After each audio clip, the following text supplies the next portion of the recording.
What's up, everybody? Welcome to DFS by the Numbers. This is my breakdown and predictions for UFC Fight Island, Calvin Kattar versus Dan Ige. Coming off of a very, very good week, 11-2 on the night, 2-1 on my bets. I had a big bet on Alexander Volkanovski, and before you guys come in and comment that he lost, I know, I thought he lost too, so I was very surprised whenever I heard the judges there, but wow. I think I really dodged a bullet there. Max Holloway looked great, but had a big bet on Alexander Volkanovski there, and I'm glad it came through. But I really feel bad for Max because Max really brought it. Max really looked good, so I'm glad that hit. And then I also had like a medium-sized bet on Leonardo Santos, which was a very weird fight, but it was entertaining. He almost finished him in that second round there. And then my one loss was a small play on Jessica Andrade. I thought the line was too wide. I thought it should be closer to a pick'em. Took a shot on it. Nothing hurts there. And then I also had a parlay piece that I'm going to parlay with somebody on this card. I had Kamaru Usman. I think I got him at like minus 250. I could have waited a little bit, but didn't think the line would get all the way down to like minus 210. But parlayed him with somebody on the card I'll get to later in the card, but really feeling confident in that parlay to hit. So it was a great night. Very good night. Hopefully you guys did good as well. It was a fun card. The main card was amazing, but we're getting right back into it on a Wednesday. So the contest, I got to shout some people out here. Let's see here. First one was the DraftKings contest. Danny won it. This lineup, he scored like 618 points. Very, very good lineup. If you would have put it in a single entry lineup, you probably would have won any single entry out there. So that was awesome. He did really well. I got 11th place in my own contest. I thought I was going to take it down for a second, but congrats to Danny. Already talked to him, sent him his money, and then the contest for the significant strikes combined went to Jersey Baller. He said 310, and it was 309, so actually 3 people tied, and he was the first one to comment. I haven't got a chance to get a hold of him, so if you're watching this, Jersey, make sure you get a hold of me and give me your information. If not, I'll go to the next guy, but hopefully he gets back to me within the next day or two. But like I said, if not, I'll get to the next guy. I want to do more giveaways. I'm going to be doing 2 more big giveaways for the UFC 252 card, Stipe versus DC. And my goal is to do a giveaway each week going forward. Hopefully do that in the near future. But thanks for everybody that supported me. Got 14,000 views on my prediction video for UFC 251. That's amazing. I never expected to get that many views. It's all because you guys. Almost 500 likes as well. Like I said, it was a very, very good week. Hopefully we keep the momentum rolling here. Going to be kind of a shorter video here. Like, there's not much to talk about. Like, some of these fights are very, weird. Like, new people coming in. I'll definitely get into it, and then there's some good matchups as well. Like the main card, I like the main card as well, but some of these like first couple fights are a little iffy, but they should be fun. I think there's gonna be a couple finishes in these first couple fights actually, but we'll get into this card right now. Before we start though, if you guys can leave a like as always, subscribe if you haven't yet, really appreciate that. Oh, just hit 4,000 subscribers, so thank you guys for that as well. Let's hit 5,000. I mean, I can't believe it. Like, thank you guys for all the support, but we're going to start with the first fight of the night here. All right, we have Kenneth Berg versus George Gonzalez. Kenneth Berg, he is 31 years old. He is 6'2" with a 74.5-inch reach. He is 8-0 and 5-0 in his last 5 fights. And by the way, I had to dig deep for some of these stats, like the ages. And I had to dig deep to find these. Some of them I couldn't even find. Like George Gonzalez, don't know his age. Tried to find it, I really couldn't. But he's 6 foot. Don't know his reach as well. He's 16-4. He's 4-1 in his last 5 fights. Looking at the odds here, I feel like this is going to change quite a bit, but Berg is a minus 160 favorite and Gonzalez is a plus 120 underdog. That line actually just came out recently. Watched tape on both these guys. I was kind of impressed with Berg. He has a good wrestling. He tries to get the takedowns right away. Wrestling could be a little bit better, but he's taking down these guys, lower competition. He has lost 2 fights. They're not on his record. One was overturned. I think someone popped for something, but he has been submitted twice. I don't know. This George Gonzalez guy, like I was looking up tape on him. There wasn't many fights I could find, but the ones I could, like this guy hits like a truck. This guy, all he does is he throws bombs, and I don't know. I think this fight's going to be a lot closer than the line indicates. I think it should actually be a pick-em. Like, this Gonzalez guy, he throws bombs. He doesn't care about defense. Don't really think he's going to care about defense against a guy like Berg. Like, that's not really dangerous on the feet. I don't think Berg's striking is that good. I give the striking advantage to Gonzalez. I give the power advantage to Gonzalez. The question is Gonzalez going to be able to stuff takedowns? I have seen Gonzalez taken down before, and that's why I'm a little bit iffy about this pick. And this pick is either going to look very, very good or very, very bad. But I'm going to go with George Gonzalez to be able to stuff those takedowns and knock out Kenneth Berg. I just don't think Berg's that good. Of course, this is a very, very low-level fight.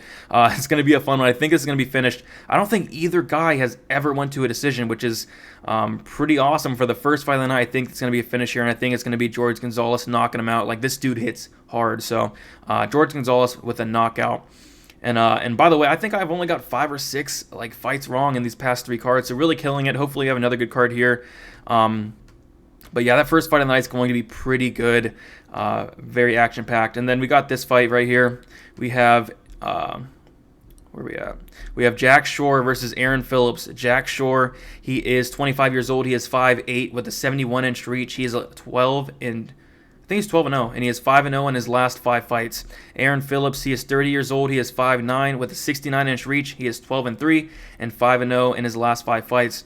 Aaron Phillips, someone who's actually in the UFC, got cut. He's finally back. He did, of course, beat some lower-level competition, but he's on a nice win streak here. And just looking at the odds here, minus 700 favorite for Jack Shore, Aaron Phillips plus 500. And I want to say the line's too wide, but I really can't make a case for Phillips as hard as I try. I like Jack Shore quite a bit. I'm very high on this guy. He is very, very good. Very good overall game, but where he likes it is on the ground, and I do think he can take Aaron Phillips down fairly easily. I just see him dominating this fight. Besides like a fluke knockout, a fluke something, I just see Jack Shore dominating this fight for all 15 minutes, or I wouldn't be surprised if he even got a finish, but Phillips has not been finished yet in his MMA career, I don't believe. So, I don't know. I don't think he's fought anybody like Jack Shore. So, I'm going to pick Jack Shore. I'm going to say third round submission. I think he's just going to dominate him for that first 2.5 rounds and get him out there in that late third. This dude Jack Shore is a beast. If you guys don't know about this guy, you guys will know about this guy very soon. He is a beast. So give me Jack Shore. I'm going to go third round submission, but I wouldn't be surprised if he dominated as well. All right, this fight is probably the one I'm least interested in. We got Diana Belbita versus Louisana Jojua. Belbita, she is 24 years old. She is 5'7" with a 68.5-inch reach, which is going to be about it looks like a 5.5 reach advantage. And then she is 13-5 and 4-1 in her last 5 fights. Jojua, she is 25 years old. She is 5'4", and she has a 62-inch reach. She is 7-3, and she is 4-1 in the last 5 fights. By the way, there are some hard names on here, so try not to give me a hard time. These names are rough, and plus it's like 3 o'clock in the morning. I did all my research today. I crammed it in all in one day. Woke up, started my research. It's like 3 o'clock in the morning. Finally getting this video out. Didn't want to wait any longer. But as for this matchup, it's a match. I don't like this matchup at all. I think this is going to be probably a boring fight. You got Belbita. She is minus 165 favorite, and Jojua is a plus 145 underdog. Belbita is obviously the better striker. Jojua wants to get this on the mat. I've seen Belbita taken down before. I like Jojua to win this fight.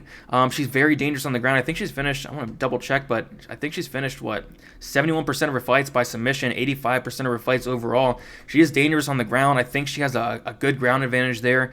I think she can get takedowns here. I don't know. It's so low level, though. It is so low level. I would not be surprised if Belbita even knocked her out. But I'm not too high on Belbita. I think she has a strike, but her ground game I just don't like. And I don't like her takedown defense, and I think Jojua can take advantage of that.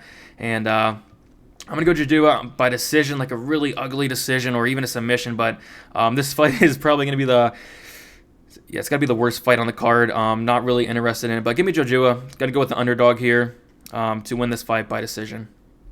Which would be the second underdog for the night for me. All right, we got a fun fight here. We have Jared Gordon versus Chris Fishgold. So Jared Gordon, he is 31 years old. He is 5'9" with a 68-inch reach. He is 15-4, and he is 2-3 in his last 5 fights. He lands 7.48 significant strikes per minute with a 53% accuracy, very, very high volume. He absorbs 4.41 significant strikes per minute with a 60% striking defense. He averages 3.46 takedowns per 50 minutes with a 40% takedown accuracy. He has a 75% takedown defense.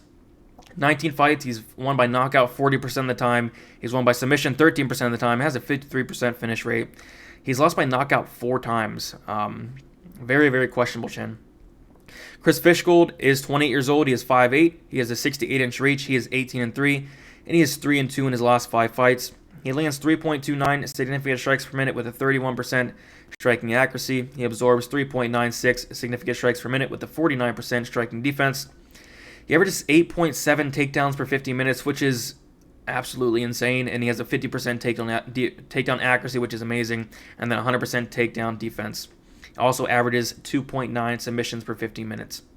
He has 22 fights. He's won by knockout 11% of the time. He's won by submission 72% of the time and has an 83% finish rate. He's lost by decision once, lost by knockout once, and lost by submission once. Looking at the odds here, Jared Gordon is minus 145 favorite, and Chris Fishgold is a plus 125 underdog. This matchup is very good. I like this matchup a lot. I think this matchup is going to be very exciting, and I'm going with my third underdog play here. I like Chris Fishgold quite a bit. I think he's very good. I think he's underrated. Like, people sleep on this guy, and I'm probably going to be in the minority on this pick for sure. Like, Jared Gordon's a fan favorite. Everybody likes Jared Gordon, but I just can't trust his chin at this point. And, you know, Fishgold's not really a knockout guy, but he does have some power. The thing I'm worried about here is Fishgold's cardio. Very questionable, but I have a feeling like he can get takedowns here. He can control on the mat. You know, Gordon's never been submitted, but Fishgold's very, very dangerous on the ground, so I wouldn't be surprised if he did submit him, but maybe even get a ground and pound victory as well. Like, I'm not high on Jared Gordon. I'm really not. And that chin is just really where I can't pick him. I really can't. This fight is very, very close. I'm going to lean with Fishgold. Like I said, I think he's very underrated. I think people always sleep on him, and he proves people wrong a lot of times, and I think he's going to do it here again. As for a bet, I don't know. Probably won't touch it. Odds are a little tempting there. I think Gordon has the right to be like a small favorite, but I do like this underdog play here with Fishgold. I do think he can get it to the mat multiple times, maybe land some ground and pound, even maybe get Gordon out of there. But I'm going to give Gordon the benefit of the doubt here and say Chris Fishgold wins a decision here. I think Fishgold wins those first 2, and Gordon probably comes back and wins that third one. Maybe needs a finish, but Fishgold has a good chance. Only been finished once. And I feel like at some point they might get into a firefight, and I don't know if Jared Gordon wants to do that with someone who hits hard like Chris Fishgold, and especially with Jared Gordon's chin at this point. So I like Chris Fishgold. I think there's like different paths to victory for him, but I'm going to pick him to win by decision. Probably going to be not a very popular pick this week, but just not going to pick Jared Gordon there. All right. Next, we got a fight that's a little interesting here. Modestas Bukauskas versus Andres Mikkelitis. Bukauskas is 26 years old. He is 6'3". We do not have his reach, but I'm assuming it's pretty decent sized reach. He has a lot of length to him, it looks like.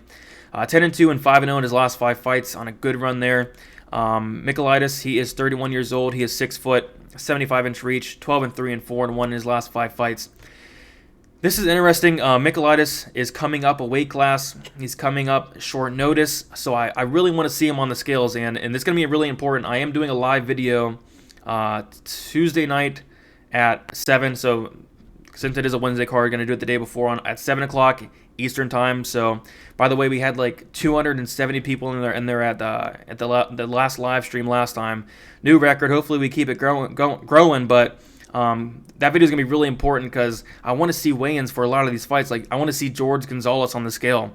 I want to see, like we just talked about, I want to see Mikkelitis on the scale as well because he's coming up a weight class. I want to see how he looks. I want to see if he's in shape.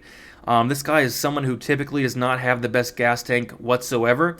He has about a round in him. I was watching fights. He looked tired in that first round. So, that's obviously not going to be the case for Bukauskas. Bukauskas has a very good gas tank. Not worried about that at all. But what I am worried about, I guess, is Mikkelitis coming in here and getting a first-round knockout. It's just coming up a weight class. Bukauskas has been knocked out once. His chin is decent. I'm going to go with Bukauskas, but I'm not confident in it. And I think that if Mikkel had a full camp, and if he was fighting at his normal weight class, I would probably pick him here. I think he's probably the more talented fighter, but it's hard to pick somebody coming up a weight class, especially on short notice. Just looking at the line here, I think it's a little crazy. Bukauskas minus 230 and Mikkel is plus 190. It could be a little closer, but and then again, I do understand it coming up a weight class on short notice. But this dude, Mikkel is very, very dangerous. He's finished 92% of his fights. I think he can get takedowns here as well. It's just, does he have the cardio to do a wrestling heavy game plan? Probably not. So I do want to see him on the scales, because if he looks good on the scales, maybe take a shot at a first round prop. So you might have to tune into that live video to see. But yeah, I like Bukauskas to win here. It's just probably a dangerous fight for him, but I think he'll weather the storm and finish him in that third round. So Bukauskas for a third round knockout there. All right, this fight is very tough to call. Honestly, I've been going back and forth on this fight. You got Ricardo Ramos versus LaRon Murphy. Ramos is 24 years old. He is 5'9" with a 72-inch reach. He's 14-2, and I believe he's like, 3-2 in his last 5 fights. Murphy is 20 years old. He is 5'9" with a 73.5-inch reach. He is 8-0-1 and 4-0-1 in his last 5 fights. Looking at the odds here, you got Ramos is minus 155 and Murphy is plus 135. Obviously, we got a case of the striker versus the grappler. I don't think Ramos has bad striking at all. I think his striking is decent, has kind of low output, averages only 3.05 significant strikes per minute. But that's because he's doing a lot of groundwork. He averages 2.13 takedowns per 15 minutes. Murphy's ground game is decent. His takedown defense is decent. But I think if Ramos gets him down, I think Murphy's in big trouble. Ramos is a BJJ black belt, and I just don't see a path to victory where Ramos does not get him down.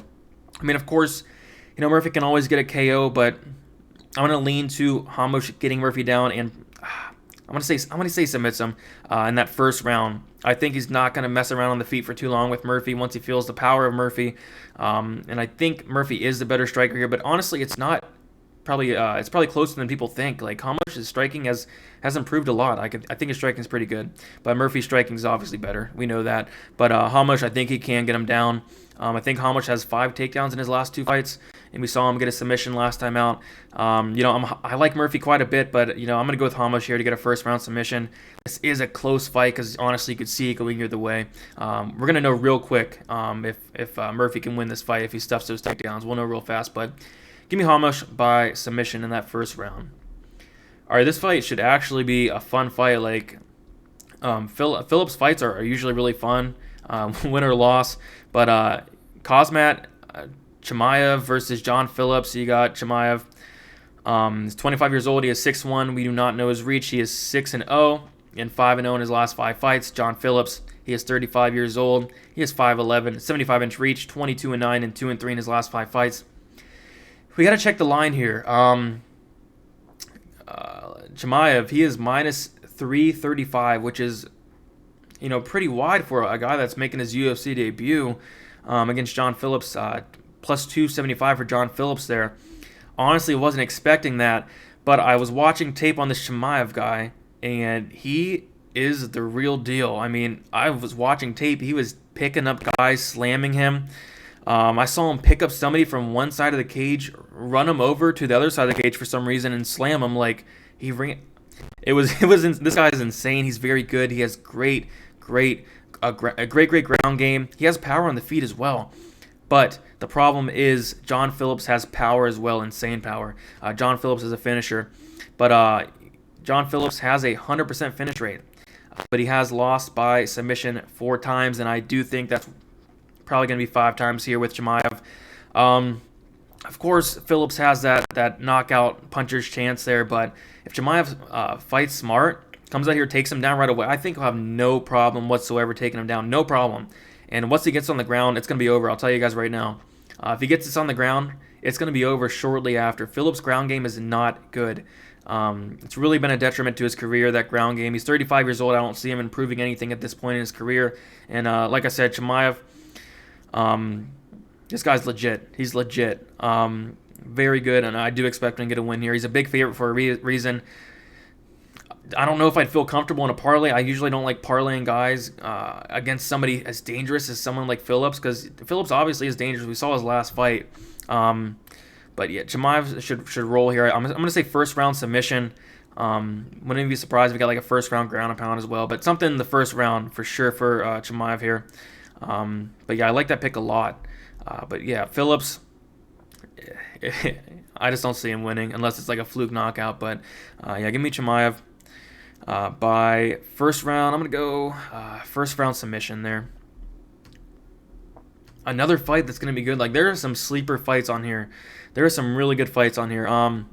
Abdul Razak Alhassan versus, I want to say Manir Lazez or Lazez. Don't know how to pronounce that last name, but we'll go with it.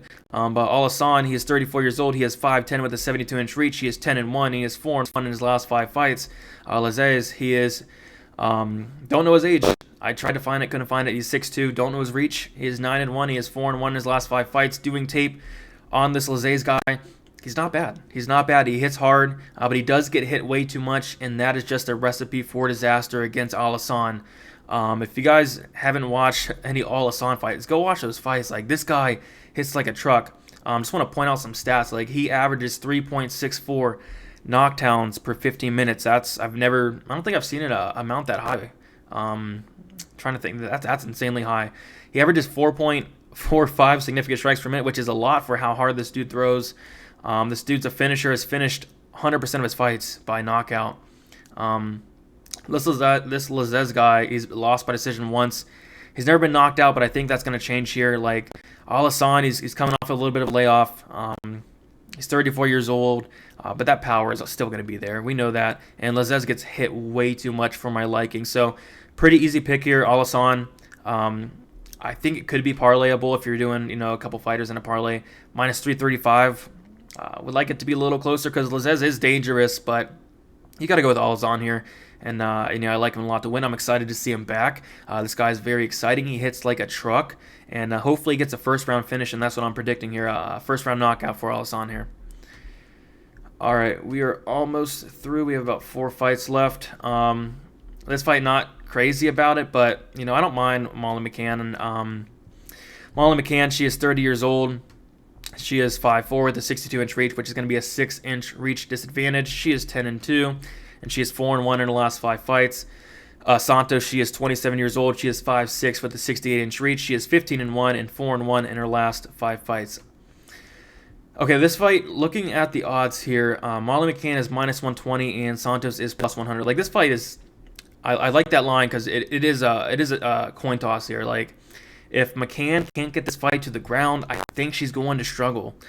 Santos is a good striker. She really is. She has a big reach advantage. I think she'll give McCann a lot of problems. I think McCann gets hit a lot, way too much for my liking. She absorbs 5.14 significant strikes per minute. But this Santos girl, she lost against Mara Morella Barella, someone who, I'm not a big fan of whatsoever. And I think Santos' record is a little bit padded, 15-1. I think probably like 2 of those wins are kind of legit. Maybe 3 of those wins are legit. But I like McCann. I really do. I think she's been making improvements. I mean, she lost her first fight in the UFC. I think she won the next 3 after that.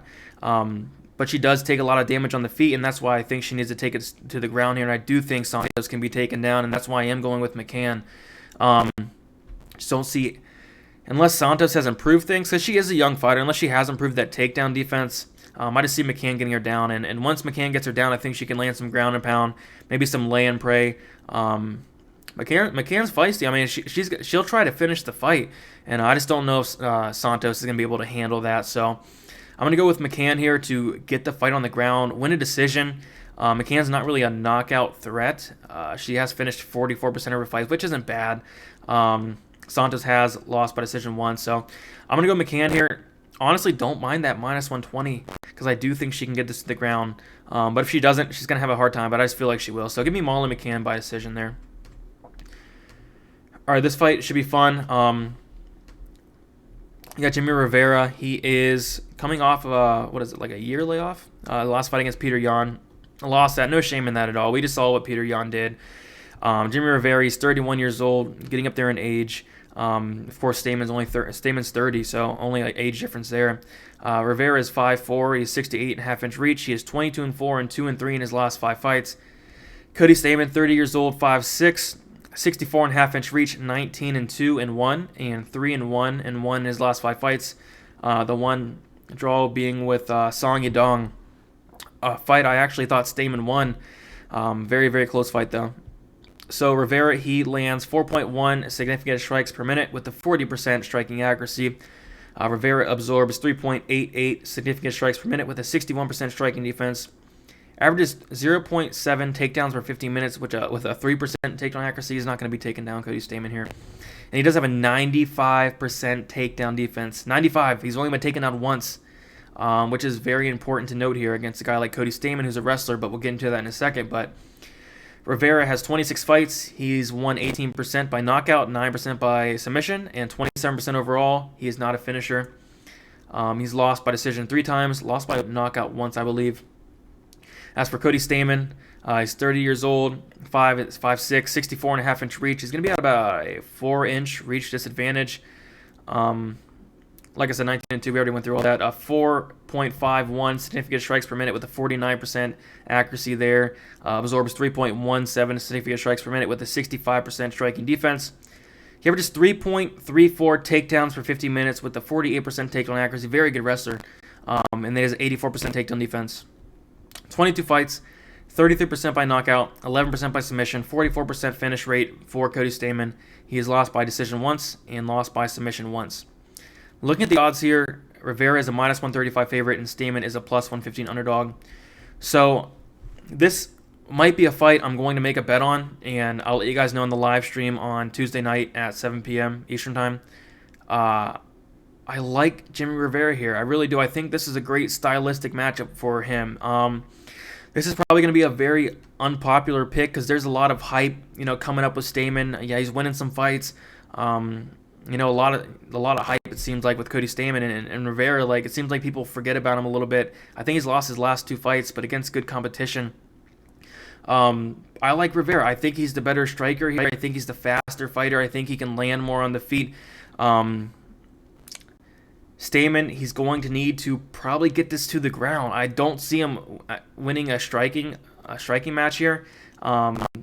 He's probably going to have to get it to the ground, and I just don't see that happening against Jimmy Rivera, a guy who has extremely good takedown defense. If Stamann somehow does get Rivera to the ground, I see Rivera getting right back up. And Stamann has improved his striking a lot. I'll give that to him. In the past couple fights, he's looking good. He has some good kicks coming in, yeah. But Rivera is just, I think he's on a different level on the striking realm. But this fight could play a little bit close. Maybe Stamann gets him down for a little bit, but I just see Rivera landing the more strikes, landing the harder strikes probably. Just giving Stamann a lot of problems on the feet, and I might make a bet on Jimmy Rivera. This line is very tempting. He is -135, and Stamann is +115. I think it should be a little bit wider than that. I think it's because there's a lot of hype built into the line of Cody Stamann and Rivera. People might think he's on sort of a decline. He lost a couple fights. But yeah, I think I'm going to go with Jimmy Rivera here. This fight's going to end. This fight's not going to end inside the distance. These guys aren't finishers. Jimmy Rivera by decision. Going to be interesting to see what the odds are on that. We're going to go over that on the live stream, but Rivera by decision might be a good bet because don't see him finishing Stamann. And this fight to go to decision might be a good bet as well because this fight's not going to finish. But yeah, give me Jimmy Rivera by decision. All right, next we are going to go to the co-main event. And I'll be honest with you guys, I'm confused why this is the co-main event. 2 guys that aren't the best. I guess Tim Elliott's really exciting.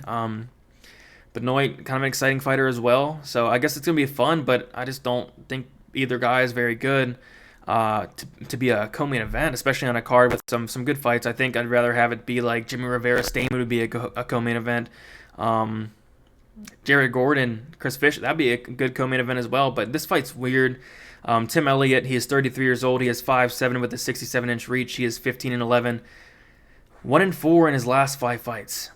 He averages 3.41 significant strikes per minute with a 46% striking accuracy there. He absorbs 2.53 significant strikes per minute with a 60% striking defense.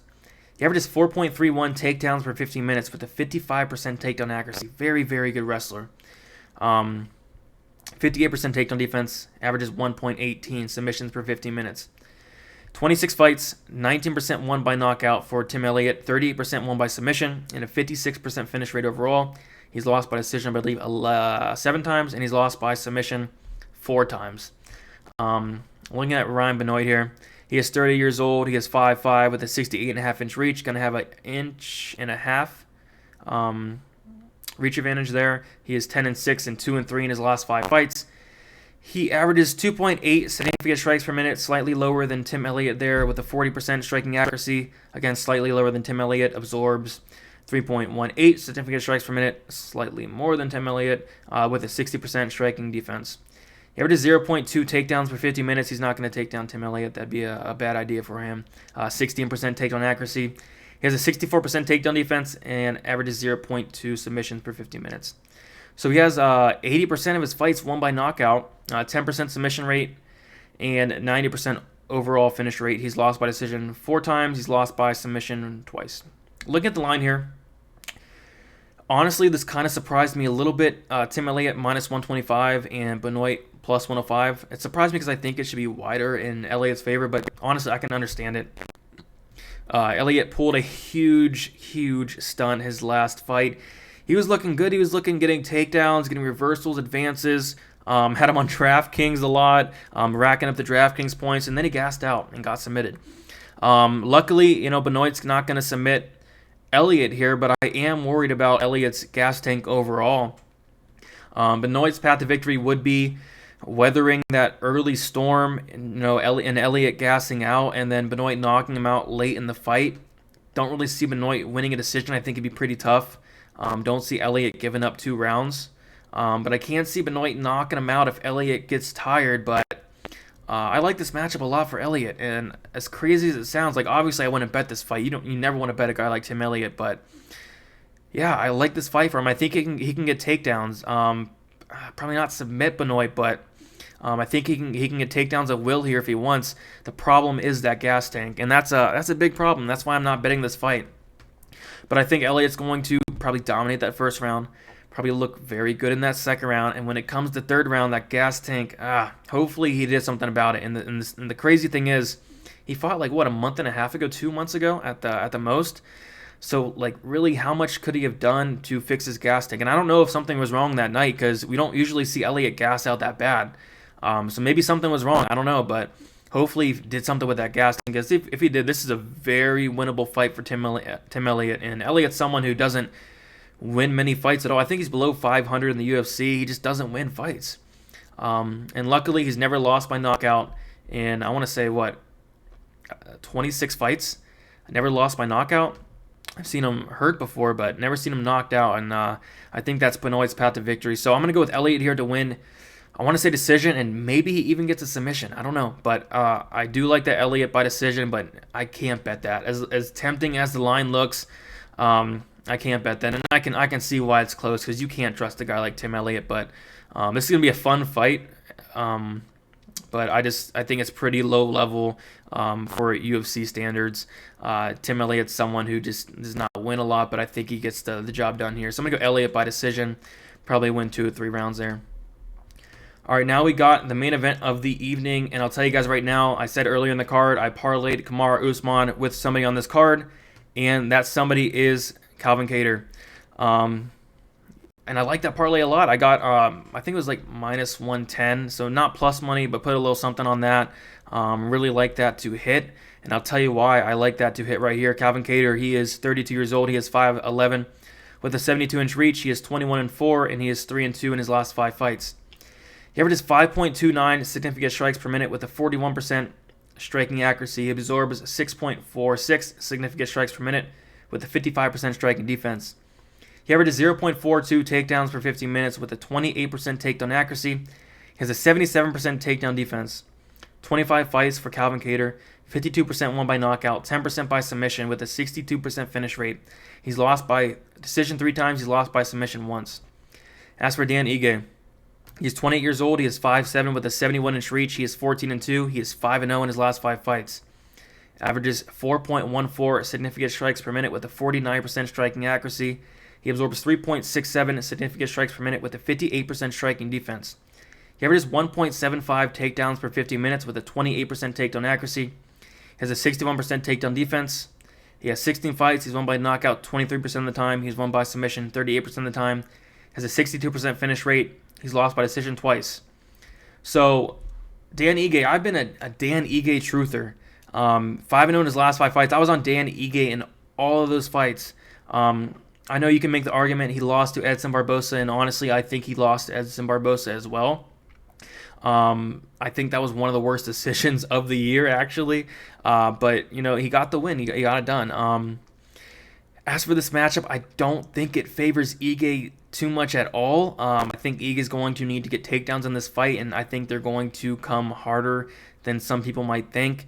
And I think that's why we see the line where it's at. Let me check the line real quick. I parlayed Kattar at like -2. I want to say -240, 50, around there. And he's all the way down to -310 now. So lots of money coming in on Kattar. Probably seeing a lot what I'm seeing. Like 5-round fight. First of all, 5-round fight favors Kattar a lot. Kattar has the better cardio. Dan Ige is someone who is typically takes off a round in a 3-round fight. Like, what's he going to do in a 5-round fight with someone like Kattar that's going to be nonstop, right on him nonstop? And I don't know if Ige has the cardio to really win this fight. That's the thing.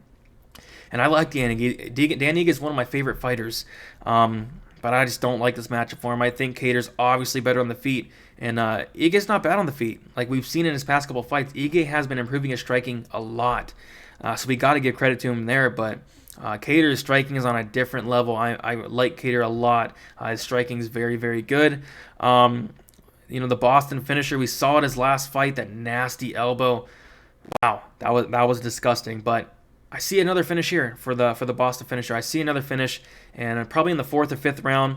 Just don't think Ige has the cardio to finish this fight. I don't. Unless he made some improvements, but I've seen him get tired before in 3-round fights. So in a 5-round fight with the pace Kattar's gonna put, probably not gonna happen there. So I can see Ige maybe winning a round, maybe 2 rounds against Kattar if he gets takedowns. But I think they're gonna come a lot harder than you'd think there. So Kattar's takedown defense is pretty good. We'll take a look at the numbers again.